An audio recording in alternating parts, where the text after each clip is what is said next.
Donc, pour ce que l'Esprit veut nous donner ce matin, je vais vous inviter à tourner dans 1 Pierre, chapitre 2. 1 Pierre, chapitre 2. On va lire du verset 11 au verset 17 pour introduire le sujet que l'Esprit veut nous donner ce matin.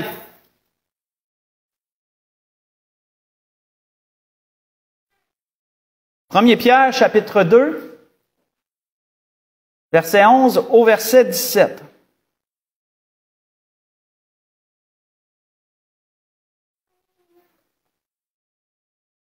L'apôtre Pierre disait, « Bien-aimés, je vous exhorte, comme étrangers et voyageurs sur la terre, à vous abstenir des convoitises charnelles qui font la guerre à l'âme. Ayez au milieu des païens une bonne conduite, afin que là même où ils vous calomnient, comme si vous étiez des malfaiteurs, ils remarquent vos bonnes œuvres et glorifient Dieu au jour où il les visitera. Soyez soumis à cause du Seigneur à toute autorité établie parmi les hommes, soit au roi comme souverain, soit au gouverneur comme envoyé par lui pour punir les malfaiteurs et pour approuver les gens de bien. Car c'est la volonté de Dieu qu'en pratiquant le bien, vous réduisiez au silence les hommes ignorants et insensés. Étant libres, sans faire de la liberté un voile qui couvre la méchanceté, mais agissant comme des serviteurs de Dieu. Honorez tout le monde, aimez les frères, craignez Dieu, honorez le roi. On va arrêter ici. Comme je vous le disais en entrée de jeu, l'Esprit veut faire un lien avec le message de dimanche passé et nous apporter une instruction sur une chose sur l'Église, sur laquelle l'Église a grandement trébuché ces derniers temps. La semaine passée, un peu proche de la conclusion, et je vais vraiment citer ce que j'ai mentionné, je vais vraiment citer ce que j'ai dit, ce qui a été mentionné. L'Esprit nous a donné un message sur l'établissement du système de la bête. Et vers la conclusion, proche de la conclusion, j'avais mentionné à l'Église qu'en tant que chrétiens, on fait face à des défis qui sont sans précédent. J'ai mentionné à l'Église aussi qu'on a affaire à des doctrines démoniaques qui sont acceptées et promulguées par nos gouvernements. Que le plus grand défi du chrétien va être de savoir qu'est-ce qu'il doit, je dirais, accepter, entre guillemets, qu'est-ce qu'il va devoir faire versus ce qu'il va devoir refuser de faire. C'est ce qui va être le plus grand défi du chrétien. C'est ce que j'avais mentionné, je crois vraiment que c'est prophétique. Le commandement sur lequel l'Église a le plus trébuché ces derniers 3 ans, 2 ans et demi, 3 ans, est celui qui nous est écrit ici, « Soyez soumis à cause du Seigneur à toute autorité ». Satan s'est servi de ça pour paralyser les églises et pour les faire trébucher. Et malheureusement, les églises ont trébuché en cela. Les églises ont accepté des choses qui ne devaient pas être acceptées. Les églises ont fait des compromis là où il n'y aurait pas dû avoir de compromis. Et l'Esprit le sait, on a fait ça parce que tout le monde était un peu saisi et personne ne savait vraiment comment appliquer droitement toute chose. La question, c'est, est-ce qu'il est possible en 2022, fin 2022 et dans les années qui vont suivre, avec tout ce qu'on sait, avec le message qu'on a eu la semaine passée aussi qui a été très clair, est-il possible de continuer à être soumis aux autorités, comme il est dit au verset 13 de ce qu'on vient de lire, tout en étant serviteur de Dieu, ce qu'on a lu également au verset 16. C'est possible, frères et sœurs, si 2 choses sont clairement comprises. Premièrement, c'est quoi la soumission? Ça, c'est d'une part. Et aussi, quel est le cadre? Dans quel cadre on l'applique? Ça, c'est la deuxième chose. On va commencer par la première. Qu'est-ce que la soumission? Le mot soumission ici, et j'ai vérifié dans tous les endroits que je vais vous donner à lire et qu'on va lire ensemble, c'est toujours le même mot. C'est toujours le même mot. Ça vient du grec uputasso, excusez-moi, des fois c'est dur à prononcer. Upotasso, ça vient du grec upotasso, qui veut dire obéir. Donc, ni plus ni moins, Être soumis, c'est d'obéir. Mais avec la pensée, ce mot implique, comme le disait la description, ce mot implique une attitude volontaire de coopérer. Donc, ça comprend cette pensée-là. Donc, être soumis, c'est d'obéir à la personne, l'ordre ou peu importe, mais dans une pensée de coopération. Autrement dit, c'est pas, comment je pourrais dire, c'est pas forcé. C'est que tu vas volontairement obéir. C'est ça, être soumis. Donc ça, c'est ce que le mot veut dire. Et c'est partout, comme je vous ai mentionné, tout partout qu'on va lire, c'est la même chose. Mais dans quel cadre cela s'applique? C'est ça que l'Esprit va vraiment, je crois, nous décortiquer très, très, très clairement ce matin. Parce qu'on va aller voir beaucoup de choses. Ça va répondre à des questionnements, je crois, ça a répondu à certains des miens. Et l'Esprit, c'est un enseignement que l'Esprit nous donne pour savoir sur quoi on a manqué et aussi nous avertir sur, possiblement, comment nous devrons agir dans ce qui s'en vient. On va devoir aller ratisser large parce que la soumission est mentionnée dans plusieurs contextes dans la parole et on va aller voir ces contextes-là, toujours pour bien comprendre une chose sur laquelle l'Esprit va nous mettre, comment je peux dire, une lumière. Mais on va commencer par Éphésiens chapitre 5, tournons-y. On va commencer là. Éphésiens chapitre 5. Allons voir ce qui nous est dit là à propos de la soumission.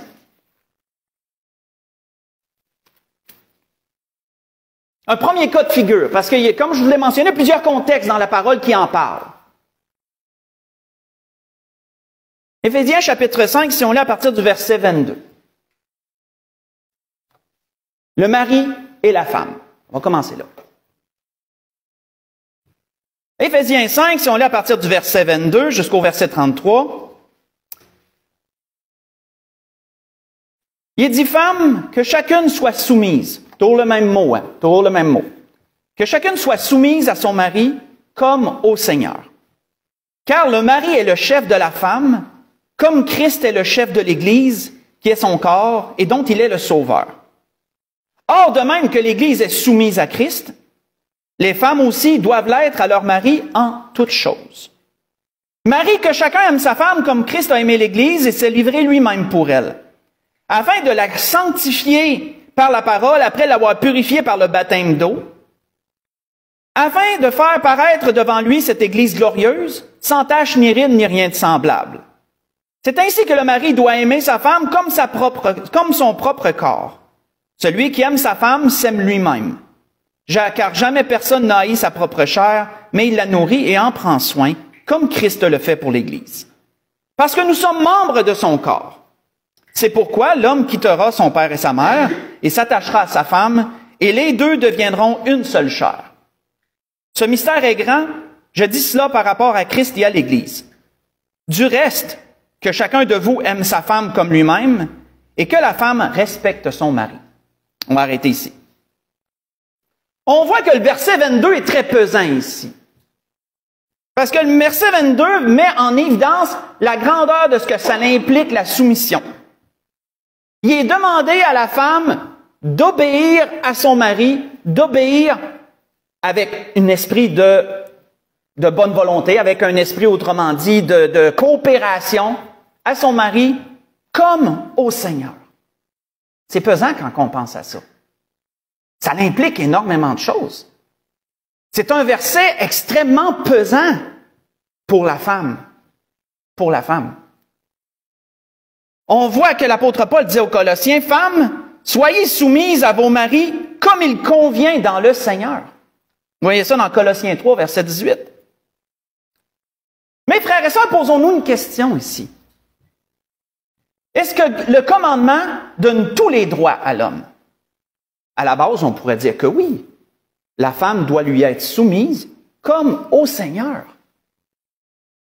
Les maris, enflez-vous pas la tête. Parce que, quoique le commandement est pesant pour la femme, est-ce que l'homme peut l'user en toutes choses, comme bon lui semblera? Est-ce que l'homme peut se servir de ça comme bon lui semble? Est-ce que l'homme peut demander à sa femme de faire des choses dangereuses pour sa vie?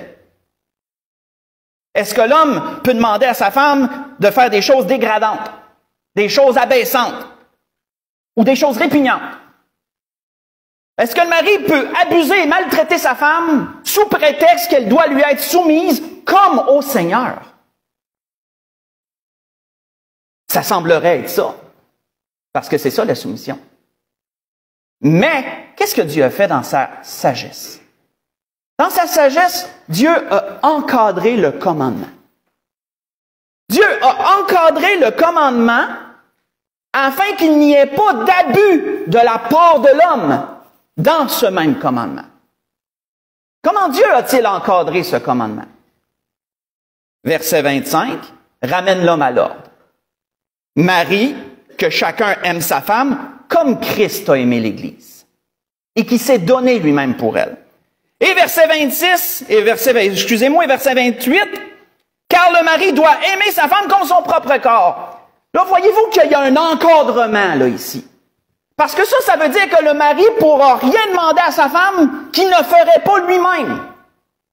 Ça veut dire que comme l'homme ne se maltraiterait pas, il ne peut pas maltraiter sa femme. Comme l'homme ne se battra pas lui-même, il ne pourrait pas battre sa femme. Comme l'homme ne ferait lui-même pas des choses qui sont répugnantes ou dégradantes, il ne peut pas demander ça à sa femme. Et s'il le fait, qu'est-ce qui arrive? S'il le fait, il sort du cadre que Dieu a mis en place. Et ça veut dire que la femme n'a pas à lui obéir. Parce que l'homme sort du cadre que Dieu a mis en place. Comprenons-nous cela, frères et sœurs. Parce que Dieu savait que ce commandement était tellement fort, tellement pesant, tellement avantageux pour l'homme, à cause de sa nature pécheresse, Dieu fallait qu'il encadre ça. Parce que malheureusement, il y aurait de l'abus, puis malheureusement, il y en a eu parce que ça a été mal compris et mal enseigné. Il y a eu des cas d'abus où les femmes étaient traitées comme des guenilles et que l'homme disait, mais tu dois m'être soumise parce que la Bible dit. Sans rappeler que l'homme doit aimer sa femme comme lui-même, ce qui encadre ce commandement-là. On voit d'ailleurs que l'apôtre Pierre aussi rappelait exactement ce que l'apôtre Paul a dit sur ce sujet.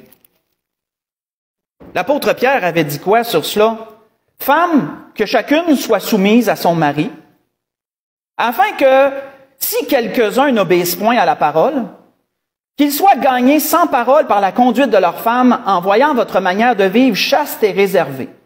Ayez non cette parure extérieure qui consiste dans les cheveux tressés. Et là, une parenthèse que je vais ouvrir et refermer pour bien comprendre, c'est pas mal de se faire une tresse, deux tresses. C'est parce que, anciennement, les femmes qui étaient prostituées se tressaient entièrement les cheveux, un peu comme la mode comment je pourrais dire, des femmes noires. Je veux pas être sexiste ou quoi que ce soit, là, ou raciste, peu importe. Mais les femmes noires, vous savez, il y a plein de petites tresses partout, là. C'est comme ça que les femmes prostituées à l'époque se tressaient les cheveux. Donc, quand l'apôtre Pierre dit de ne pas avoir les cheveux tressés, c'est dans ce sens-là. Là. Ça ne veut pas dire que c'est mal de se faire une tresse ou deux tresses. Hein, je referme la parenthèse pour bien comprendre parce que ça a déjà été des questionnements, ça. Les ornements d'or ou les habits qu'on revêt. Mais la parure intérieure est cachée dans le cœur la pureté incorruptible d'un esprit doux et paisible qui est d'un grand prix devant Dieu. Ainsi se paraient autrefois les saintes femmes qui espéraient en Dieu, soumises à leur mari, comme Sarah qui obéissait à Abraham et l'appelait son Seigneur. C'est d'elle que vous êtes devenues les filles, en faisant ce qui est bien, sans vous laisser troubler par aucune crainte. Donc, dans ce qu'on lit jusqu'à présent, très avantageux pour l'homme, désavantageux pour la femme, en apparence. Mais encore là, Pierre, avec la même sagesse que l'Esprit a donnée à Paul, Pierre encadre le commandement. Et Pierre dit, Marie, montrez à votre tour de la sagesse dans vos rapports avec votre femme, comme un sexe plus faible. Honorez-la, comme devant hériter avec vous de la grâce de la vie, qu'il en soit ainsi, afin que rien ne vienne faire obstacle à vos prières. Ce que je vous ai lu, c'est dans 1 Pierre 3, j'ai lu du verset 1 au verset 1 au verset 7. Comme voyons-nous, c'est toujours la même chose. Dieu donne un commandement de soumission, mais Dieu encadre le commandement pour éviter les abus parce qu'il sait qu'il y en aurait eu. Donc Dieu l'encadre. Et si l'homme marche dans le cadre que Dieu a mis en place, la femme ne se sentira pas, comment je pourrais dire, abusée ou quoi que ce soit. Au contraire, Au contraire, l'homme va tellement l'élever, va tellement l'aimer, va tellement lui montrer que elle est la précieuse, là, si je pourrais dire comme ça, que la femme, au contraire, va se sentir vraiment aimée et honorée d'avoir un tel mari. Parce que Dieu a eu la sagesse d'encadrer le commandement. C'est pour ça que c'est ainsi. Quand on pense aux enfants, c'est aussi mentionné. Faites juste écouter toujours. Qu'est-ce qui est mentionné à propos des enfants? Cette parole est certaine, disait Paul à Timothée. Si quelqu'un aspire à la charge d'évêque, il désire une œuvre excellente.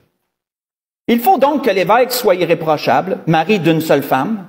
Ça ne veut pas dire mari d'une seule femme à la fois, comme certains évangélistes l'apportent. Autrement dit, tu peux être divorcé, mais là, si tu as une seule femme présentement, tu es rien que marié une fois présentement, c'est correct? Non. C'est une seule femme tout court dans toute ta vie. À moins que ta femme soit morte, là, à ce moment-là, tu es dégagé du lien. Là, à ce moment-là, tu peux en marier une autre. Mais sinon, c'est une seule femme tout court.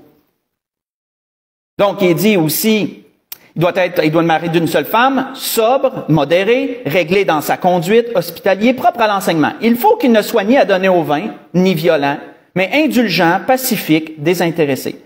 Il faut qu'il dirige bien sa propre maison et qu'il tienne ses enfants dans la soumission et dans une parfaite honnêteté. Vous voyez ça dans 1 Timothée 3, j'ai lu versets 1 à 4.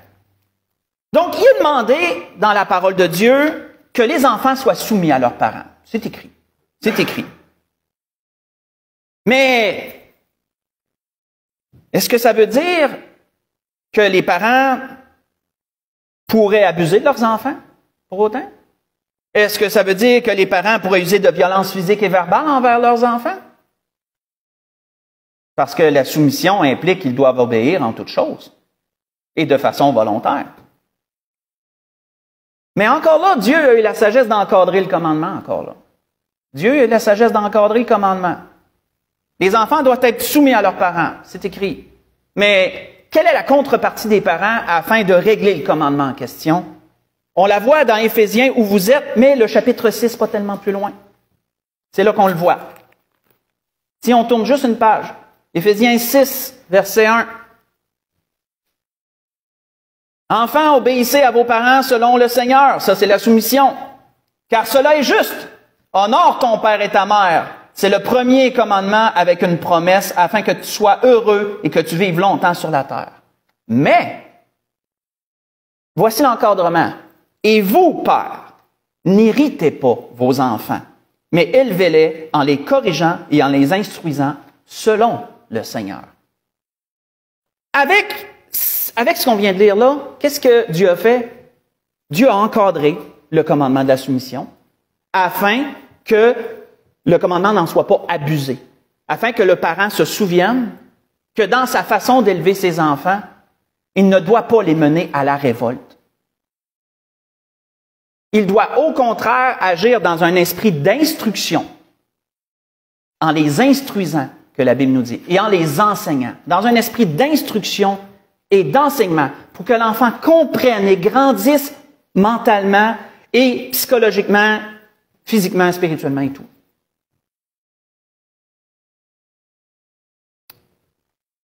Si on continue, la Bible parle aussi de soumission dans un autre sens. Faites juste écouter toujours. La Bible parle aussi de soumission des serviteurs envers leur maître. Ce que nous, on pourrait un peu, si on veut faire un parallèle, employeur-employé, on pourrait mettre ce parallèle-là. On voit qu'il est dit, l'apôtre Pierre disait, « Serviteurs, soyez soumis en toutes choses, en toute crainte, à vos maîtres. Non seulement à ceux qui sont bons et doux, mais aussi à ceux qui sont d'un caractère difficile. Car c'est une grâce de supporter des afflictions par motif de conscience envers Dieu quand on souffre injustement.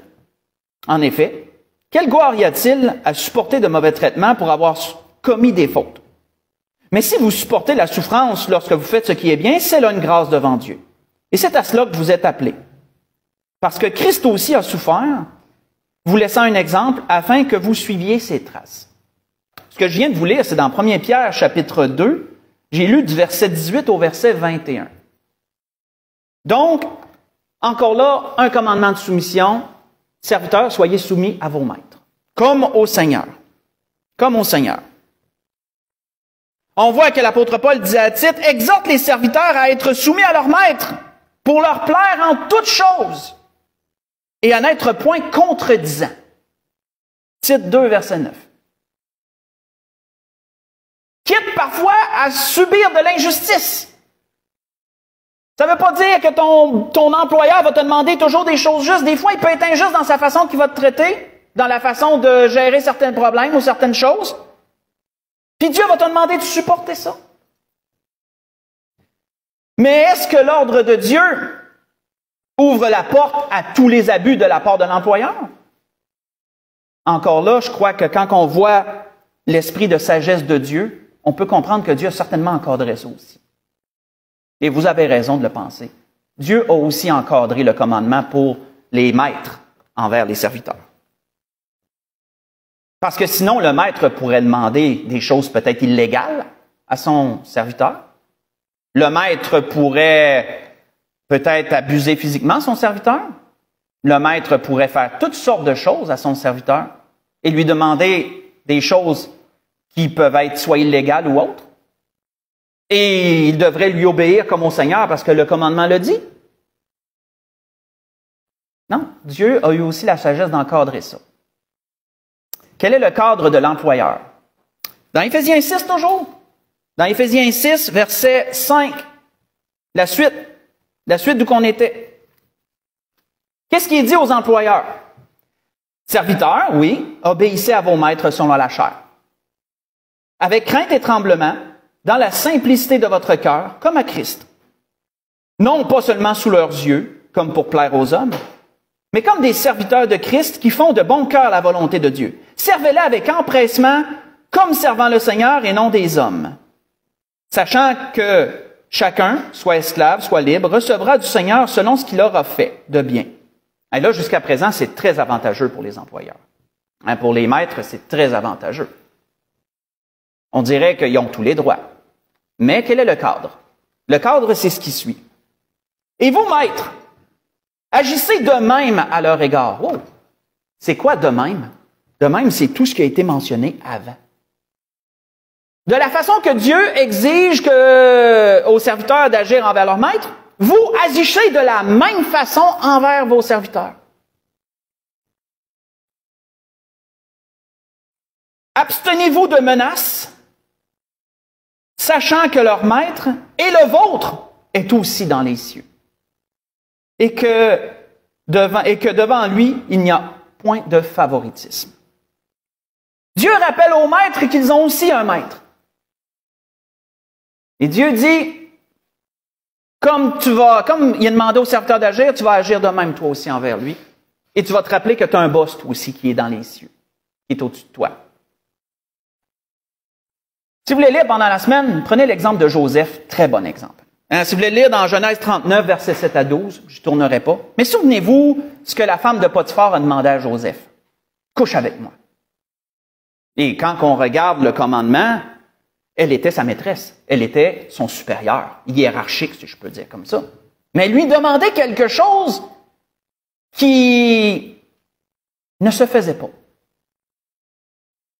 Est-ce que Joseph devait lui obéir sous prétexte qu'elle était sa maîtresse, qu'elle était son maître? Non, Joseph ne lui a pas obéi. Pourquoi? Parce qu'elle sortait du cadre. Elle sortait du cadre que Dieu avait établi. Et là, Joseph n'avait pas à obéir à ça. Et donc, Joseph s'est enfui. Il faisait tout pour ne pas être en sa présence, que la Bible nous dit. Il faisait tout pour l'éviter. Mais à un moment donné, elle l'a coincé. Il était pogné avec, comme on dit. Et à ce moment-là, elle l'a tiré vers la chemise, il a laissé sa chemise, puis il est parti. Et là, elle s'en est servi pour le mettre en prison. Vous connaissez l'histoire. Mais Joseph n'a point désobéi à Dieu dans toutes ces choses. Parce qu'il lui a refusé quelque chose, il n'a pas désobéi à Dieu. Parce que cette femme sortait du cadre que Dieu avait mis en place, dans sa sagesse, par rapport au commandement. On voit que l'apôtre Paul disait aussi aux Colossiens ceci à propos des maîtres. Il disait, maîtres, accordez à vos serviteurs ce qui est juste et équitable. Mais ça l'encadre ce que les maîtres peuvent faire. Dieu va se souvenir que oui, il demande à l'employé, au serviteur d'être soumis à son maître, de lui obéir de façon volontaire, de ne pas le contredire tout le temps sur tout ce qu'il demande. Mais en même temps, il va rappeler au maître d'être juste et équitable envers le serviteur. Ça, c'est un cadre. Ça, c'est un cadre. Tu vas être juste et équitable envers lui. Sachant que vous avez aussi un maître dans le ciel. Autrement dit, il rappelle la même chose.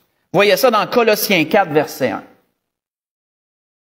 Maintenant, frères et sœurs, avec tout le bagage qu'on a été chercher jusqu'à présent, on a parlé des femmes, on a parlé des maris envers leurs femmes, on a parlé des enfants envers leurs parents, on a parlé des serviteurs avec leurs maîtres. Et qu'est-ce qu'on a remarqué dans toutes les figures de cas qui est demandé d'être soumis?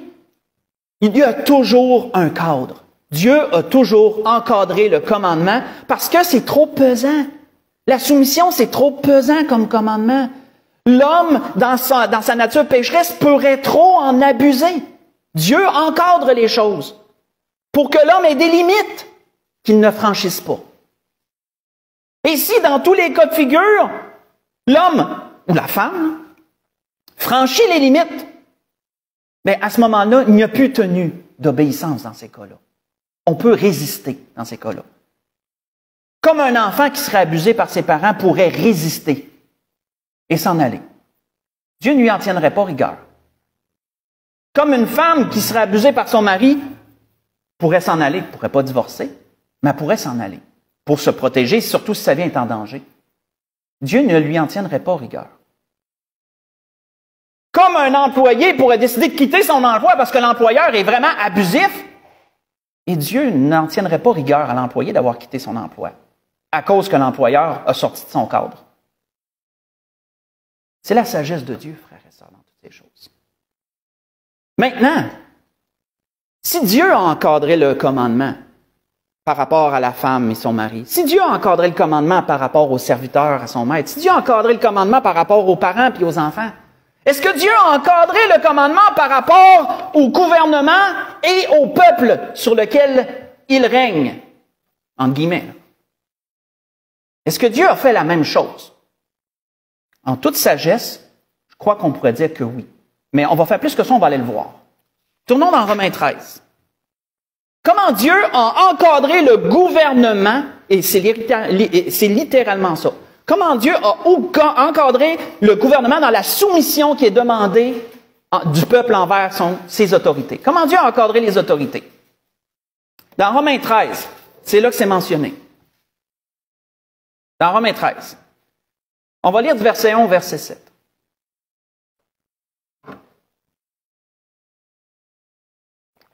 Et comprenons bien, frères et sœurs, que si l'Esprit nous donne ce bagage-là, c'est parce que Satan a réussi à faire trébucher les églises sur ce commandement-là.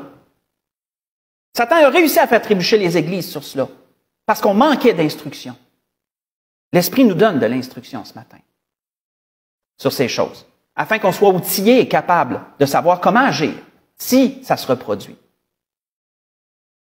On voit qu'il est dit dans Romains chapitre 13, à partir du verset 1, il dit que toute personne soit soumise aux autorités supérieures, car il n'y a point d'autorité qui ne vienne de Dieu, et les autorités qui existent ont été instituées de Dieu. C'est pourquoi celui qui s'oppose à l'autorité résiste à l'ordre de Dieu, à l'ordre que Dieu a établi, et ceux qui résistent attireront une condamnation sur eux-mêmes. Ce n'est pas pour une bonne action, c'est pour une mauvaise que les magistrats sont à redouter. Veux-tu ne pas craindre l'autorité? Fais le bien et tu auras son approbation. Le magistrat est serviteur de Dieu pour ton bien. Mais si tu fais le mal, crains, car ce n'est pas en vain qu'il porte l'épée, étant serviteur de Dieu pour exercer la vengeance et punir celui qui fait le mal. Il est donc nécessaire d'être soumis, non seulement par crainte de la punition, mais encore par motif de conscience envers Dieu. C'est aussi pour cela que vous payez des impôts, car les magistrats sont des ministres de Dieu entièrement appliqués à cette fonction. Rendez à tous ce qui leur est dû, l'impôt à qui vous devez l'impôt, le tribut à qui vous devez le tribut, la crainte à qui vous devez la crainte, l'honneur à qui vous devez l'honneur. On va arrêter ici. Donc, frères et sœurs, oui, il est vrai, et on n'enlèvera pas parce que c'est écrit, que Dieu nous demande d'être soumis aux autorités. C'est écrit. On voit que l'apôtre Paul dit à Tite, rappelle-leur, en parlant des enfants de Dieu, rappelle-leur d'être soumis aux magistrats et aux autorités et d'obéir et d'être prêts à toute bonne œuvre. Dans Tite 3, verset 1. Mes frères et sœurs, qu'arrive-t-il quand le gouvernement est reviré de bord, si je peux dire ça comme ça, et qu'il promulgue des doctrines de démons? Qu'est-ce qui arrive dans ce temps-là? Une chance que Dieu a encadré le commandement. Comment Dieu l'a-t-il encadré? On voit que Dieu a fait deux choses. Dieu l'a encadré en deux façons. Dieu a dit premièrement quoi? Il a dit que les autorités sont serviteurs de Dieu. Et ça, c'est pesant, ça, pour les autorités. C'est ce qui est écrit. C'est ce qui est écrit. Ils sont serviteurs de Dieu, c'est répété à 2 reprises dans ce qu'on vient de lire. Ça veut dire quoi qu'ils sont serviteurs de Dieu? Ça veut dire qu'ils ne doivent rien exiger de ce qui contredit Dieu. S'ils sont serviteurs de Dieu, ils doivent aller dans le même sens que Dieu va. Et s'ils contredisent Dieu, ils ne sont pas serviteurs de Dieu. Donc, premièrement, ça c'est un cadre. Ils sont serviteurs de Dieu. Ils doivent agir dans le même sens que Dieu agit. Ils doivent promulguer des lois et appliquer des choses qui vont dans le même sens que Dieu va, parce qu'ils sont ses serviteurs. Dieu a établi les autorités dans ce sens-là. Deuxième cadre, pour notre bien. Pour notre bien. Ils sont serviteurs de Dieu pour notre bien. Ça veut dire quoi pour notre bien? Ça veut dire qu'ils ne doivent rien exiger de leur peuple, qui mettrait leur vie en péril ou qui irait à l'encontre de leur bien-être. Ils sont encadrés en 2 sens, les autorités. Et ils doivent fonctionner dans le cadre que Dieu a mis en place dans ces choses. Ils ont, comment je pourrais dire ça? Je cherche le mot. Ils ont un devoir moral, oui. Ils ont un devoir moral que Dieu a mis en place. Et si un gouvernement fonctionne dans le cadre que Dieu a mis en place, dans les devoirs moraux que Dieu leur a imposés, nous devons être soumis aux autorités. C'est écrit. On ne peut pas l'enlever.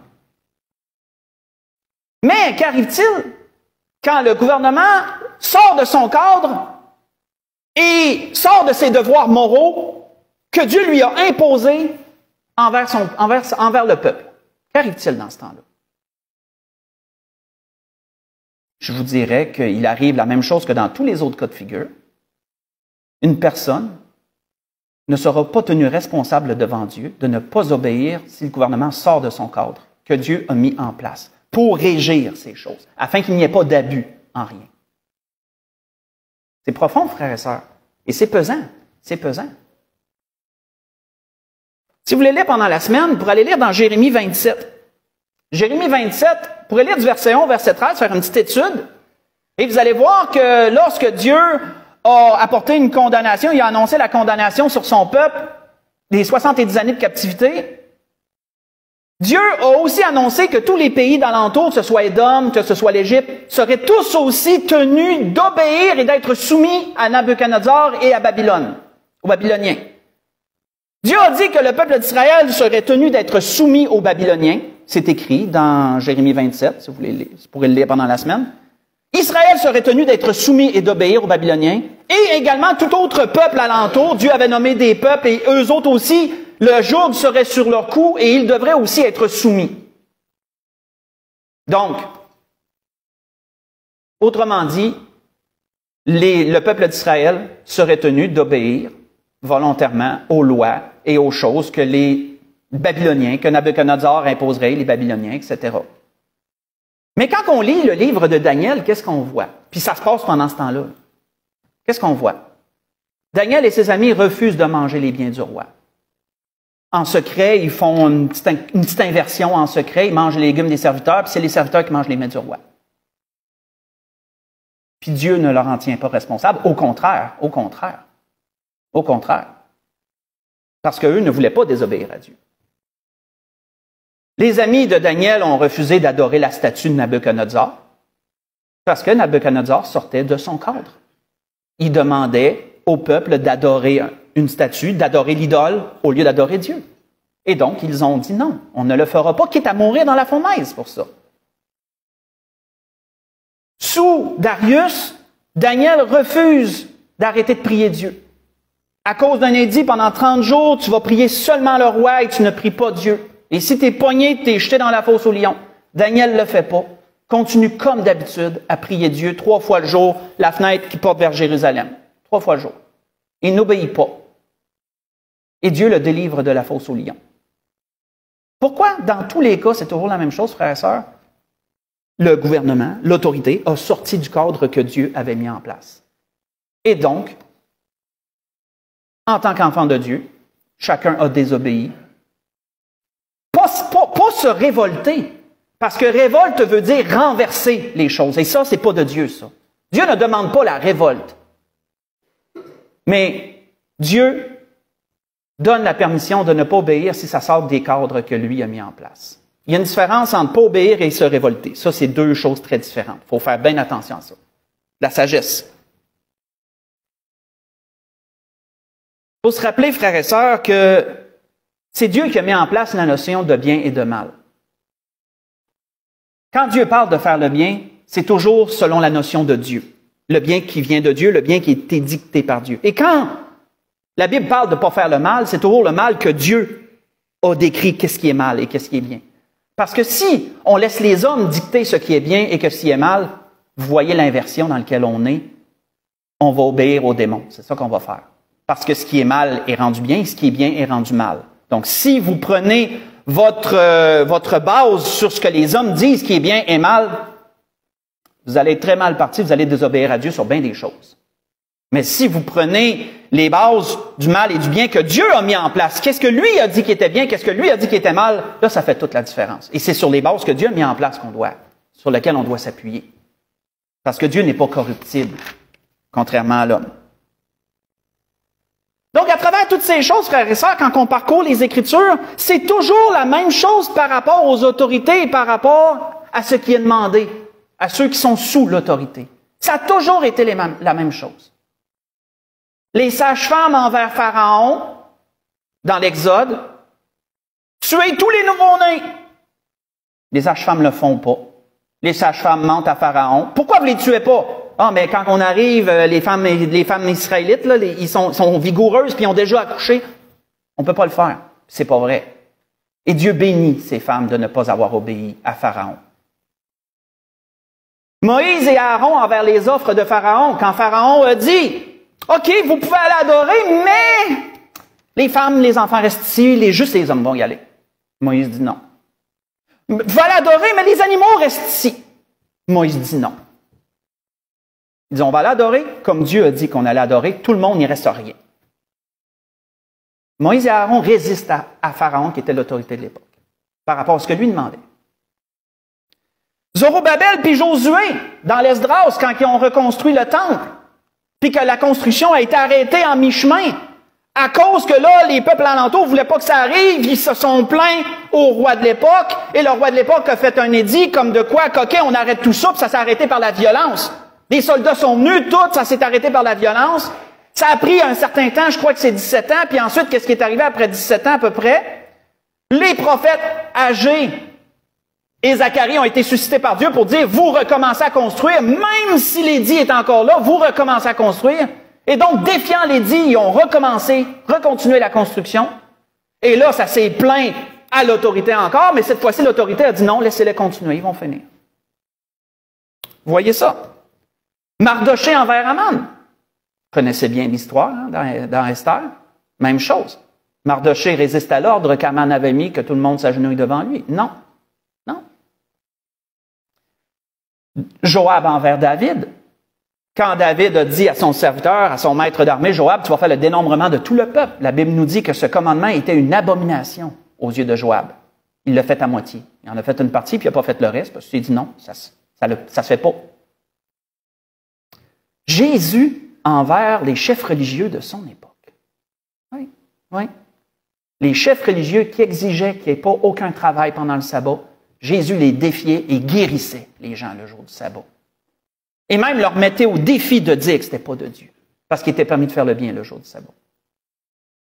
Ou dans ce temps-là, quand quelqu'un était lépreux, tu ne pouvais pas toucher un lépreux. Trop dangereux. Jésus guérissait les lépreux. défiant les autorités religieuses de l'époque. Et je pourrais nommer, frères et sœurs, encore, j'ai sauté, là, j'ai intrié.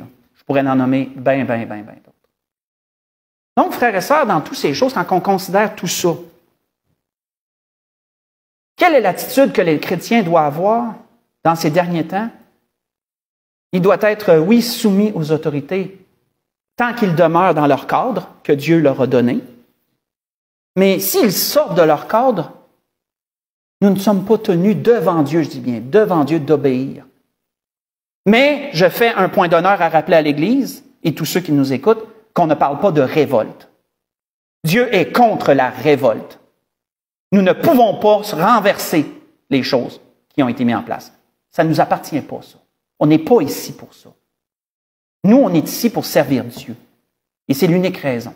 Servir Dieu, amener des âmes au Seigneur, prêcher le royaume, établir le royaume que le Seigneur va venir mettre en place. C'est ça le mandat de l'Église. Et c'est tout. Mais quand les autorités sortent de leur cadre et viennent essayer de se mettre le nez dans le travail de Dieu, c'est là que les enfants de Dieu vont dire, attends une minute. Il y a un cadre, puis t'en es sorti. Donc non, nous, c'est à Dieu qu'on obéit. Ça ne marche pas. Et si l'enfant de Dieu comprend avec sagesse ces choses, il va être bon, il va être en approbation et à Dieu, et s'il n'est pas en approbation aux autorités, mais il va être en approbation à Dieu, et c'est ça le principal. Et c'était ce que l'Esprit voulait rappeler à l'Église ce matin. Parce que Satan s'est servi de ça, puis il a fait trébucher beaucoup d'églises, beaucoup de monde. Et frères et sœurs, j'espère qu'on n'aura pas à devoir, comment je pourrais dire, à devoir résister aux autorités sur certaines choses. Mais, vu comment les choses s'annoncent, peut-être que ça va se reproduire. Et à ce moment-là, ce sera à l'Église d'agir avec sagesse devant Dieu dans toutes ces choses, considérant le bagage que l'Esprit nous donne. Je ne prêcherai pas ça 50 fois. En tout cas, je n'espère pas. Je laisse ça au Seigneur, mais je crois que tout est clair dans ces choses-là. Puisse le Seigneur nous accorder sagesse et intelligence dans tout cela. Et pour conclure, le mot d'ordre dans tous les cas de figure. Dans tous les cas de figure, c'est quoi le mot d'ordre? Que ce soit mari envers leur femme, que ce soit les enfants envers leurs parents, que ce soit les serviteurs envers leur maître, ou que ce soit les personnes envers les autorités. Dans tous les cas de figure, c'est quoi le mot d'ordre? Et on conclut là-dessus. Pour aller dans 1 Pierre 3, on va conclure là-dessus. C'est quoi le mot d'ordre dans tous les cas de figure? Ce que Dieu va demander dans tous les cas de figure.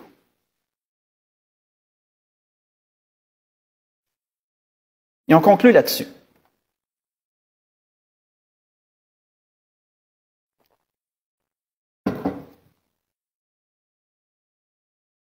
Premier Pierre 3, si on lit à partir du verset 13. Mais on peut lire le verset 12. Le verset 12, on va inclure le verset 12. L'apôtre Pierre disait, « Car les yeux du Seigneur sont sur les justes, et ses oreilles sont attentives à leurs prières. Mais la face du Seigneur est contre ceux qui font le mal. Et qui vous maltraitera si vous êtes zélés pour le bien? D'ailleurs, même si vous souffririez pour la justice, vous seriez heureux. N'ayez d'eux aucune crainte et ne soyez pas troublés. Mais sanctifiez dans vos cœurs Christ le Seigneur, étant toujours prêt à vous défendre avec douceur et respect devant quiconque vous demande raison de l'espérance qui est en vous, et ayant une bonne conscience, afin que là même où il vous calomnie comme si vous étiez des malfaiteurs, ceux qui décrient votre bonne conduite en Christ soient couverts de confusion. Car il vaut mieux souffrir, si telle est la volonté de Dieu, en faisant le bien qu'en faisant le mal. Et c'était ce que l'Église voulait dire un matin. C'était ce que l'Esprit, voulait nous dire ce matin. On va pouvoir se lever pour un dernier cantique.